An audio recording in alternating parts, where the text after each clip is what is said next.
Bonjour, nous parlons dans cette vidéo sur le phénomène de la réflexion et de la réfraction.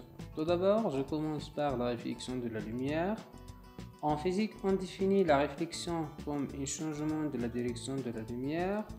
Lorsqu'un faisceau lumineux ou un laser rencontre la surface d'un miroir plan horizontal et que le rayon réfléchi se trouve dans le même milieu à un angle de réflexion qui est égal à l'angle d'incidence. Évidemment, ce phénomène existe lorsque les lois de Descartes pour la réflexion sont vérifiées.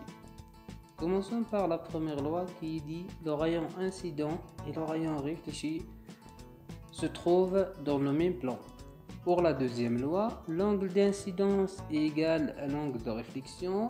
Maintenant, je passe à la réfraction de la lumière. Sur le schéma, on va observer ce phénomène lorsqu'on place un crayon dans un verre d'eau. La réfraction de la lumière est le changement de la direction ou subit une déviation lorsqu'elle passe d'un milieu transparent à un autre, modélisé par ce schéma.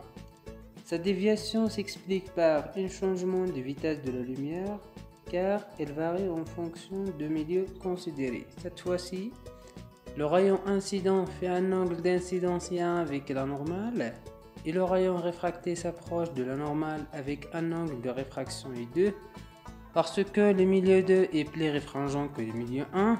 Bien sûr, ce phénomène aura lieu si les conditions de Descartes pour la réfraction sont vérifiées. Pour la première loi, le rayon incident et le rayon réfracté se trouvent dans le même plan.